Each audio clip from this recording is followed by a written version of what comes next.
Hi children, in the previous class we have concluded the concept related to the advantages of the functional structure. So after completion of the advantages, just we can go through with the disadvantages of the functional structure. ಕಾರ್ಯಾತ್ಮಕ ಒಂದು ರಚನೆಯ ಒಂದು disadvantages ಅನ್ನು ನಾವಿಲ್ಲಿ ಅನಾನುಕೂಲಗಳನ್ನು ಗಮನಿಸಿದಾಗ ಇಲ್ಲಿ ಒಂದು organisation ಅಲ್ಲಿ ತನ್ನದೇ ಆದಂತಹ ರೀತಿಯಲ್ಲಿ ಫಂಕ್ಷನ್ಸ್ ಅಂತಕ್ಕಂಥವು ಡಿವೈಡ್ ಆದಾಗ ಏನಾಗ್ತಾ ಹೋಗುತ್ತೆ ಬೆನಿಫಿಷಿಯರೀಸ್ ಇರುತ್ತೆ. ಬಟ್ ಇಲ್ಲಿ ಡಿಸ್ಅಡ್ವಾಂಟೇಜಸ್ ಅಂತ ತಗೊಂಡಾಗ A functional structure places less emphasis on overall enterprise because the intention between two or more departments are high. ನೋಡಿ ಇಲ್ಲಿ ಫಾರ್ಮಲ್ ಆರ್ಗನೈಸೇಷನ್ ಅಂತ ನಾವು ತೆಗೆದುಕೊಂಡಾಗ ಅಲ್ಲಿ ನಮಗೆ ಸೇಮ್ ವೇ ಅಲ್ಲಿ ಇನ್ಫಾರ್ಮೇಶನ್ ಫ್ಲೋ ಆಗುತ್ತೆ. ಅದೇ ಫಂಕ್ಷನಲ್ ಸ್ಟ್ರಕ್ಚರ್ ಅಲ್ಲಿ ಡಿಸ್ಅಡ್ವಾಂಟೇಜ್ ಅಂತ ತಗೊಂಡಾಗ ಪ್ರತಿಯೊಂದು ಒಂದು ಫಂಕ್ಷನ್ಸ್, ಈಗ ಮಾರ್ಕೆಟಿಂಗ್ ತಗೊಳ್ಳಿ, HR ತಗೊಳ್ಳಿ, ಫೈನಾನ್ಸ್ ತಗೊಳ್ಳಿ, ಅದರಲ್ಲಿ ಅದರದೇ ಆದಂತಹ ಫಂಕ್ಷನ್ಸ್ ಇದ್ದಾಗ ಒಂದು ಡಿಪಾರ್ಟ್ಮೆಂಟ್ ಇಂದ ಮತ್ತೊಂದು ಡಿಪಾರ್ಟ್ಮೆಂಟ್ಗೆ ಕಮ್ಯುನಿಕೇಶನ್ ಅಂತಕ್ಕಂಥದ್ದು ಹೆಚ್ಚಾಗ್ತಾ ಹೋದಾಗ ಅಲ್ಲೇನಾಗ್ತಾ ಹೋಗುತ್ತೆ, ಕೆಲವು ಸರಿ ಏನಾಗ್ತಾ ಹೋಗುತ್ತೆ, ಒಂದು ಮಿಸ್ಅಂಡರ್ಸ್ಟ್ಯಾಂಡಿಂಗ್ಸು ಅಥವಾ interaction between two or more departments ಹೈ ಇದ್ದಾಗ ಅಲ್ಲೇನಾಗ್ತಾ ಹೋಗುತ್ತೆ, ಅಬ್ಸ್ಟಿಕಲ್ಸ್ ಅಥವಾ ಪ್ರಾಬ್ಲಮ್ಸ್ ಅಂತಕ್ಕಂಥದ್ದು ಅರೈಸ್ ಆಗುತ್ತೆ. That is one of the disadvantage. And it may lead to the problems in coordination. So what do you mean by coordination? It is an internal understanding between one person to another person, in the sense called as employer to employer, employee to employee, employee to employer.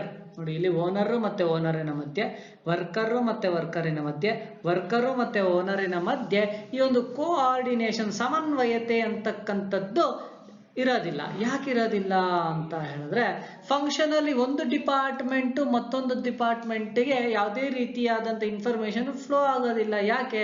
ಈಗ production ಅವರು production ಅನ್ನ ನೋಡ್ಕೊಳ್ತಾರೆ, marketing ಅವರು marketing ಅನ್ನ ನೋಡ್ಕೊಳ್ತಾರೆ, finance ಅವರು finance ಅನ್ನ ನೋಡ್ಕೊಳ್ತಾರೆ, ಅಥವಾ R&D ರಿಸರ್ಚ್ ಅಂಡ್ ಡೆವಲಪ್ಮೆಂಟ್ ಅವರು ರಿಸರ್ಚ್ ಅಂಡ್ ಡೆವಲಪ್ಮೆಂಟ್ ಅನ್ನ ನೋಡ್ಕೊಳ್ತಾರೆ. ಸೊ ಆ ಒಂದು ಪರ್ಟಿಕ್ಯುಲರ್ ಡಿಪಾರ್ಟ್ಮೆಂಟ್ ಅವರು ಅದರದೇ ಆದಂತಹ ಡಿಪಾರ್ಟ್ಮೆಂಟಿನ ಒಂದು ಎಲ್ಲ ಯೋಗಕ್ಷೇಮಗಳನ್ನ ನೋಡಿಕೊಂಡಾಗ the information between the one department to another department cannot able to be flowed. So it is also one of the disadvantage. The understanding between the one department to another department or other information can be flowed from the one department to another department can be violated. ಅಲ್ಲಿ ಬಿಟ್ಟು ಹೋಗಿರ್ತದೆ. ಅದು ಒಂದು ರೀತಿಯಾದಂತಹ disadvantage ಆಗುತ್ತೆ ನಮಗೆ. And a conflict of interest may arise when the interest of two or more department are not computable. ನೋಡಿ, ಇಲ್ಲಿ conflict of interest ಅಂತಕ್ಕಂಥದ್ದು ಏನಂತ ಹೇಳಿದ್ರೆ, ಈಗ ಪ್ರೊಡಕ್ಷನ್ ಡಿಪಾರ್ಟ್ಮೆಂಟ್ ಅವರು ಏನಾದ್ರು ಹೇಳಿದ್ರೆ ಮಾರ್ಕೆಟಿಂಗ್ ಅವರು ಒಪ್ಕೊಳ್ದೇ ಇರ್ತಕ್ಕಂಥದ್ದು, ಅಲ್ಲಿ ಕಾನ್ಫ್ಲಿಕ್ಟ್ಸ್ ಅರೈಸ್ ಆಗುತ್ತೆ. ಕಾನ್ಫ್ಲಿಕ್ಟ್ಸ್ ಅಂತ ಹೇಳಿದಾಗ it is one of the, ಇದು ಒಂದು ರೀತಿಯಾದಂತಹ ಕಿತ್ತಾಟಗಳು, ಜಗಳಗಳು ಅಂತ ಹೇಳ್ಬಿಟ್ಟು ಕರಿತೀವಿ, ಗ್ರೀವಿಯನ್ಸಸ್ ಅಂತ ಹೇಳ್ಬಿಟ್ಟು ಕರಿತೀವಿ ನಾವಲ್ಲಿ. ಕಾನ್ಫ್ಲಿಕ್ಟ್ಸ್ ಅಂತ ಹೇಳ್ಬಿಟ್ಟು ಕರೆದಾಗ ನಾವಲ್ಲಿ there will be a grievances between one department to another department. Because the interest ಅಂತ ಹೇಳಿದ್ರೆ ಒಬ್ರು ಹೇಳಿದ್ದು, ಒಂದು ಡಿಪಾರ್ಟ್ಮೆಂಟ್ ಹೇಳಿದ್ದು ಮತ್ತೊಂದು ಡಿಪಾರ್ಟ್ಮೆಂಟ್ ಕೇಳದೇ ಇದ್ದಾಗ ಈ ಫಂಕ್ಷನಲ್ ಸ್ಟ್ರಕ್ಚರ್ ಅಲ್ಲಿ ಏನಾಗ್ತಾ ಹೋಗುತ್ತೆ, inter departmental conflicts can also arise. Intra department inter department. Intra department ಅಂತ ಹೇಳಿದ್ರೆ, ಸೊ ಇಲ್ಲಿ ಇಂಟ್ರಾ ಡಿಪಾರ್ಟ್ಮೆಂಟಲ್ ಕಾನ್ಫ್ಲಿಕ್ಟ್ಸ್ ಸಹ ಅರೈಸ್ ಆಗುತ್ತೆ. ನೀವು ಇಲ್ಲಿ ವ್ಯತ್ಯಾಸಗಳನ್ನ ಕಾಣಬೇಕು. Inter department, intra department. Intra ಅಂತ ಹೇಳಿದಾಗ ಒಂದು ಡಿಪಾರ್ಟ್ಮೆಂಟ್ ಇಂದ ಮತ್ತೊಂದು ಡಿಪಾರ್ಟ್ಮೆಂಟ್ಗೆ, ಅಂದ್ರೆ ಪ್ರೊಡಕ್ಷನ್ ಇಂದ ಮಾರ್ಕೆಟಿಂಗ್ಗೆ, ಅಥವಾ ಮಾರ್ಕೆಟಿಂಗ್ ಇಂದ ಫೈನಾನ್ಸ್ಗೆ, ಫೈನಾನ್ಸ್ ಇಂದ R&Dಗೆ, ಅಥವಾ ಇವೆಲ್ಲದರ ಮಧ್ಯೆ HR ಹ್ಯೂಮನ್ ರಿಸೋರ್ಸಸ್ಗೆ ಕಾನ್ಫ್ಲಿಕ್ಟ್ ಬರ್ಬೋದು. ಅಥವಾ ಇಂಟರ್ ಡಿಪಾರ್ಟ್ಮೆಂಟ್ ಅಂತ ಹೇಳಿದ್ರೆ ಒಂದು ಡಿಪಾರ್ಟ್ಮೆಂಟಿನ ಒಳಗಡೆನೆ ಕೆಲಸ ಅಥವಾ ಕಾರ್ಯ ನಿರ್ವಹಿಸ್ತಾ ಇರ್ತಕ್ಕಂತಹ ಕೆಲಸಗಾರರಲ್ಲಿ ಯಾವುದೇ ರೀತಿಯಾದಂತಹ ಒಂದು ಸಮನ್ವಯತೆ ಇಲ್ಲದೆ ಇದ್ದಾಗ ಅಲ್ಲಿ ಕಾನ್ಫ್ಲಿಕ್ಟ್ಸ್ ಅರೈಸ್ ಆಗತ್ತೆ. And this also arises in the absence of clear separation of responsibility. So you are more familiar about the meaning of the authority, responsibility. Authority, right to give an order, responsibility, right to receive an order. So ಯಾವಾಗ functional structure ಅಲ್ಲಿ clear ಆಗಿರ್ತಕ್ಕಂತಹ picture ಇರೋದಿಲ್ವೋ, ಅಲ್ಲಿ responsibility ಅಂತಕ್ಕಂಥದ್ದು ತೀರಾ ಕಡಿಮೆ ಇರುತ್ತೆ. They will not be having any idea that from where they want to receive the orders and for whom they want to give an answer. Accountability ಮಾಡ್ತಕ್ಕಂಥದ್ದು ಇದು ಒಂದು ರೀತಿಯಾದಂತಹ ಡಿಸ್ಅಡ್ವಾಂಟೇಜ್ ಆಗತ್ತೆ. Then it may lead to inflexibility as the people with the same skills and knowledge base may develop a narrow perspective ಅಂತ ಹೇಳಿದ್ರೆ ನೋಡಿ ಇಲ್ಲಿ ಇನ್ಫ್ಲೆಕ್ಸಿಬಿಲಿಟಿ ಸರಳತೆ ಇರೋದಿಲ್ಲ. ಯಾಕೆ? ಸೇಮ್ ಸ್ಕಿಲ್ಸು ಸೇಮ್ ನಾಲೆಜ್ ಇರ್ತಕ್ಕಂಥ ಎಂಪ್ಲಾಯೀಸು ಜಾಸ್ತಿ ಜನ ಇರ್ತಾರೆ. ಎಲ್ಲರೂ ಸಹ ನ್ಯಾರೋ ಪ್ರಾಸ್ಪೆಕ್ಟಿವ್ ಒಂದೇ ತರ ಯೋಚನೆ ಮಾಡೋದಿಲ್ಲ. ಅವ್ರೇನ್ ಮಾಡ್ತಾ ಹೋಗ್ತಾರೆ, they have difficulty in appreciating, ಅವ್ರನ್ನ ಪ್ರತಿಯೊಬ್ಬರನ್ನು ಸಹ ಪ್ರೋತ್ಸಾಹ ಮಾಡ್ತಕ್ಕಂಥದ್ದು, ಎಲ್ಲರನ್ನೂ ಸಹ ನೇರವಾಗಿ ಕೆಲಸ ಅಥವಾ ಕಾರ್ಯವನ್ನ ನಿರ್ವಹಿಸಿ ಅಂತ ಹೇಳ್ತಕ್ಕಂಥದ್ದು ಹೆಚ್ಚು ಏನಾಗ್ತಾ ಹೋಗುತ್ತೆ, ಕಷ್ಟಕರವಾಗಿರ್ತಕ್ಕಂಥ ಒಂದು ಇದಾಗ್ತಕ್ಕಂಥದ್ದು. ಸೊ ಈ ರೀತಿ ಫಂಕ್ಷನಲ್ ಸ್ಟ್ರಕ್ಚರ್ ಅಲ್ಲಿ ನಮ್ಗೆ ಏನಾಗ್ತಾ ಹೋಗುತ್ತೆ, ಫಂಕ್ಷನಲ್ ಸ್ಟ್ರಕ್ಚರ್ ಅಲ್ಲಿ ಏನಾಗ್ತಾ ಹೋಗುತ್ತೆ, ಈ ರೀತಿ ಡ್ರಾಬ್ಯಾಕ್ಸ್ ಅನ್ನ ನಾವಿಲ್ಲಿ ಕಾಣ್ತೀವಿ. ಸೊ ನಿಮಗೆ what are the advantages and disadvantages of the functional structure ಅಂತ ಹೇಳ್ಬಿಟ್ಟು ನಿಮಗೆ 8 ಮಾರ್ಕ್ಸ್ ಕೇಳಿದಾಗ ಅಡ್ವಾಂಟೇಜಸ್ ಅಲ್ಲಿ 4 ಮತ್ತೆ ಡಿಸ್ಅಡ್ವಾಂಟೇಜಸ್ ಅಲ್ಲಿ 4 ಬರೀಬೇಕಾಗತ್ತೆ. ಅಥವಾ ಸ್ಟೇಟ್ ಎನಿ 2 ಡಿಸ್ಅಡ್ವಾಂಟೇಜಸ್ ಅಥವಾ ಸ್ಟೇಟ್ ಎನಿ 2 ಅಡ್ವಾಂಟೇಜಸ್ ಅಂತ ಹೇಳ್ಬಿಟ್ಟು 2 ಮಾರ್ಕ್ಸ್ ಕೇಳ್ತಾರೆ. ಅವಾಗ ಈ 4 + 4 ನಾನೇನು ಸ್ಪೆಸಿಫಿಕೇಶನ್ ಕೊಟ್ಟಿದ್ದೀನಿ ಆ ಪಾಯಿಂಟ್ಸ್ ಅನ್ನ ಬರೀಬೇಕಾಗತ್ತೆ. ಸೊ ಇದು ನಮ್ಗಿರ್ತಕ್ಕಂತಹ ಫಂಕ್ಷನಲ್ ಸ್ಟ್ರಕ್ಚರಿನ ಅಡ್ವಾಂಟೇಜಸ್ ಮತ್ತೆ ಡಿಸ್ಅಡ್ವಾಂಟೇಜಸ್.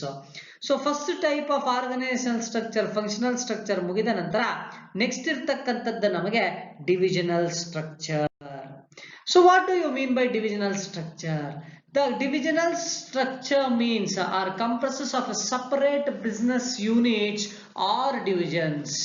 ಸಪರೇಟ್ ಆಗಿರ್ತಕ್ಕಂಥ ಬಿಸ್ನೆಸ್ ಯೂನಿಟ್ಸ್ ಆಗಿ ಅಥವಾ ಡಿವಿಷನ್ಸ್ ಆಗಿ ಅಥವಾ each unit has a divisional manager responsible for performance and who has authority over a unit. See, there are different types of divisions ಅಂತ ಹೇಳಿದ್ರೆ ಜನರಲ್ ಆಗಿ the divisional structure means the organizational divisions are divided based on the different types of the products manufacturing and based on the territories.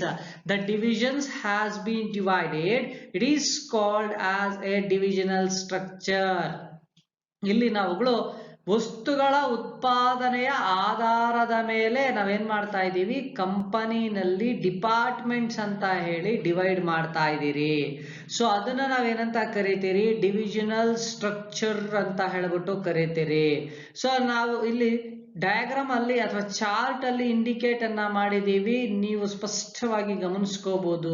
Here there are separate departments. ಈಗ functional structure ನೋಡಿದ್ವಿ, ಅಲ್ಲಿ managing director ಅಂತ ಇತ್ತು, production ಇತ್ತು, marketing ಇತ್ತು, research R&D ಇತ್ತು, purchase ಇತ್ತು ಅಲ್ವಾ. ಸೊ ಬಟ್ ಅವೆಲ್ಲವೂ ಸಹ ಫಂಕ್ಷನ್ಸ್. ಯಾವುದೇ ಒಂದು ಆರ್ಗನೈಸೇಷನ್ ತಗೊಂಡ್ರು ಸಹ ಅಲ್ಲಿ ಫಂಕ್ಷನ್ಸ್. ನೋಡಿ ಇಲ್ಲಿ ಡಿವಿಷನಲ್ ಸ್ಟ್ರಕ್ಚರ್ಸ್ ಅಲ್ಲೂ ಸಹ ಫಂಕ್ಷನ್ಸ್ ಅನ್ನ ನಾವೇನ್ ಮಾಡಿದೀವಿ, ಸ್ಪೆಸಿಫೈ ಮಾಡಿದೀರಿ, ನೀವು ಗಮನಿಸ್ಕೋಬಹುದು ಇಲ್ಲಿ. ಸೊ ಇಲ್ಲಿ ನೋಡಿ ಕ್ಲಿಯರ್ ಆಗಿ ನಮಗೆ ಟಾಪ್ ಲೆವೆಲ್ ಮತ್ತೆ ಮಿಡಲ್ ಲೆವೆಲ್ ಅನ್ನ ಎಕ್ಸಿಬಿಟ್ ಅನ್ನ ಮಾಡಬಹುದು. ಈ HR ಅಂಡರ್ ಅಲ್ಲಿ, ಮಾರ್ಕೆಟಿಂಗ್ ಅಂಡರ್ ಅಲ್ಲಿ, R&D ಅಂಡರ್ ಅಲ್ಲಿ ಅಥವಾ ಪರ್ಚೇಸಿಂಗ್ ಅಂಡರ್ ಅಲ್ಲಿ ಸ್ಟಾಫ್ STAFF ಸ್ಟಾಫ್ ಮೆಂಬರ್ಸ್ ಅಂತ ಕರಿತೀವಿ. ಅಲ್ಲಿ ಕೆಲಸಗಾರರು ಬಂದಾಗ ಅವರು ಲೋ ಲೆವೆಲ್ ಎಂಪ್ಲಾಯೀಸ್ ಅಂತ ಕರಿತೀರಿ. ನೋಡಿ ಈಗ ಈ ಡಿವಿಷನಲ್ ಸ್ಟ್ರಕ್ಚರ್ ಯಾವ ಬೇಸಲ್ಲಿ ಡಿವೈಡ್ ಮಾಡ್ತಿದೀವಿ ನಾವು, ನೇಚರ್ ಆಫ್ ಪ್ರಾಡಕ್ಟ್ಸ್. ನೋಡಿ first MD managing director, top level ಅವರು ಬರ್ತಾರೆ MD. ನೆಕ್ಸ್ಟ್ ಆ ಒಂದು ಕಂಪನಿನಲ್ಲಿ ಡಿಫರೆಂಟ್ ಟೈಪ್ಸ್ ಆಫ್ ಪ್ರಾಡಕ್ಟ್ಸ್, ಯಾಕಂದ್ರೆ ನೋಡಿ ಇಲ್ಲಿ cosmetics, garments, footwear, skin care, medicine ಎಲ್ಲವೂ ಸೇರಿ ಒಂದೇ ಡಿಪಾರ್ಟ್ಮೆಂಟ್ ಅಲ್ಲಿ ಮ್ಯಾನುಫ್ಯಾಕ್ಚರ್ ಮಾಡ್ಲಿಕ್ಕೆ ಆಗೋದಿಲ್ಲ. ಯಾಕೆ ಆಗೋದಿಲ್ಲ? Based on the type of machineries, technology, raw materials, packing styles ಅಥವಾ temperature maintenance inside the manufacturing place different ಇರ್ತದೆ. ಆದ್ದರಿಂದ ಈಗ ಕಾಸ್ಮೆಟಿಕ್ಸ್ ಅನ್ನ ಮ್ಯಾನುಫ್ಯಾಕ್ಚರ್ ಮಾಡ್ತಕ್ಕಂಥದ್ದು ಒಂದು ಡಿವಿಷನ್ನು, ಫುಟ್ವೇರ್ ಅನ್ನ ಒಂದು ಡಿವಿಷನ್ನು, ಮೆಡಿಸಿನ್ಸ್ ಅನ್ನ ಒಂದು ಡಿವಿಷನ್ನು, ಸ್ಕಿನ್ ಕೇರ್ ಅನ್ನ ಒಂದು ಡಿವಿಷನ್ನು, ಮತ್ತೆ ಗಾರ್ಮೆಂಟ್ಸ್ ಅನ್ನ ಒಂದು ಡಿವಿಷನ್ ಆಗಿ ಬೈಫರ್ಗೇಟ್ ಅನ್ನ ಮಾಡ್ತೀವಿ.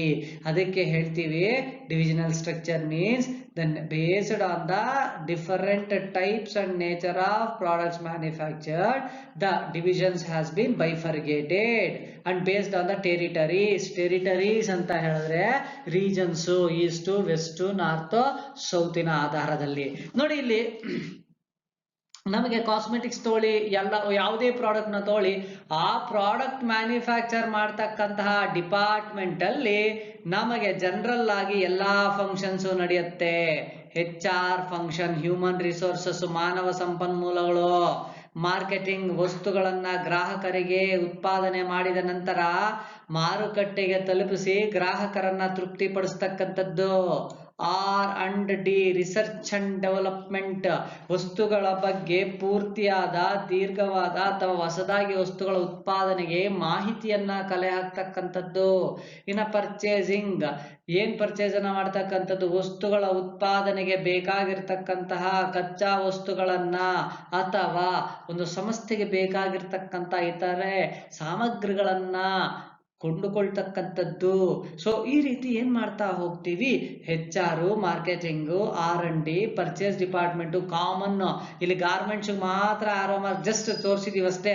ಇಲ್ಲಿ ಕಾಸ್ಮೆಟಿಕ್ಸ್ಗೂ ಸಹ ಇರುತ್ತೆ, ಫುಟ್ವೇರ್ ಡಿಪಾರ್ಟ್ಮೆಂಟ್ಗೂ ಇವಿರ್ತವೆ ಯಾವೋ ಫಂಕ್ಷನ್ಸ್, ಸ್ಕಿನ್ ಕೇರ್ಗೂ ಇರುತ್ತೆ, ಮೆಡಿಸಿನ್ಗೂ ಸಹ ಇರುತ್ತೆ.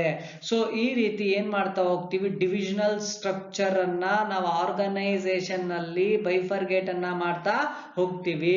ಈ ಒಂದು ಚಾರ್ಟ್ ಅನ್ನ ನೀವು ಬರೆದು ಪ್ರಾಕ್ಟೀಸ್ ಮಾಡ್ಕೋಬೇಕಾಗತ್ತೆ. ಯಾಕಂತ ಹೇಳಿದ್ರೆ ಪ್ರಾಕ್ಟಿಕಲ್ ಓರಿಯೆಂಟೆಡ್ ಕ್ವಶನ್ಗೆ 5 ಮಾರ್ಕ್ಸ್ಗೆ ನಮ್ಗೆ ಏನ್ ಮಾಡ್ತಾ ಹೋಗ್ತಾರೆ, ಕೇಳ್ತಾರೆ. ಓಕೆನಾ, draw the divisional structure of the organisation ಅಂತ ಹೇಳ್ಬಿಟ್ಟು ಕೇಳ್ತಾರೆ. ಈ ಚಾರ್ಟ್ ಅನ್ನ ಬರೆದ್ರೆ 5 ಮಾರ್ಕ್ಸ್ ನಿಮಗೆ. So after completion of the brief information related to the divisional structure, next we people will going to discuss about the advantages of the divisional structure, advantages of the divisional structure and the differences between the functional structure and the divisional structure. ಓಕೆನಾ, so ಅದನ್ನ ಇಲ್ಲಿ easy ಆಗಿರುತ್ತೆ. Product specialisation, divisional ಆಗಿರ್ತಕ್ಕಂತಹ heads ನೋಡ್ಕೊಳ್ತಕ್ಕಂಥದ್ದು ಅಥವಾ ಮ್ಯಾನೇಜರ್ಸ್ಗೆ authority ಕೊಟ್ಟಿರ್ತಕ್ಕಂಥದ್ದು. ಯಾಕಂತ ಹೇಳಿದ್ರೆ ಈಗ cosmetics ಡಿಪಾರ್ಟ್ಮೆಂಟ್ಗೆ ಒಬ್ಬ manager, HR manager, marketing manager, research and development manager, purchasing manager, ಪ್ರತಿಯೊಂದು ಡಿಪಾರ್ಟ್ಮೆಂಟ್ ಅಲ್ಲೂ ಪ್ರತ್ಯೇಕವಾಗಿರ್ತಕ್ಕಂತಹ ಮೇಲ್ವಿಚಾರಕರು ಅಥವಾ ವ್ಯವಸ್ಥಾಪಕರು ಅಂತ ಕರಿತೀವಿ ಅಲ್ವಾ. ಸೊ ವ್ಯವಸ್ಥಾಪಕರು ನಮ್ಮಲ್ಲಿ ಇರ್ತಾರೆ. ಸೊ ಆ ನಿಟ್ಟಿನಲ್ಲಿ ನಮ್ಗೆ ಏನಾಗ್ತಾ ಹೋಗುತ್ತೆ, ಒಂದು ಆರ್ಗನೈಸೇಷನ್ ಡಿವೈಡ್ ಆಗ್ತಾ ಹೋಗುತ್ತೆ. ಸೊ ಇನ್ನ ಫಂಕ್ಷನಲ್ ಮತ್ತೆ ಡಿವಿಷನಲ್ ಸ್ಟ್ರಕ್ಚರ್ ಅಲ್ಲಿ ಇರ್ತಕ್ಕಂತಹ ವ್ಯತ್ಯಾಸಗಳನ್ನ ನೆಕ್ಸ್ಟ್ ಅಪ್ಕಮಿಂಗ್ ವಿಡಿಯೋನಲ್ಲಿ ಗಮನಿಸೋಣ. ಅದರ ಡಿಫರೆನ್ಸಸ್ ಮತ್ತೆ ಅಡ್ವಾಂಟೇಜಸ್ ಅನ್ನ ನೆಕ್ಸ್ಟ್ ಕ್ಲಾಸ್ ಅಲ್ಲಿ ಗಮನಿಸೋಣ ಮಕ್ಕಳ. Okay, thank you.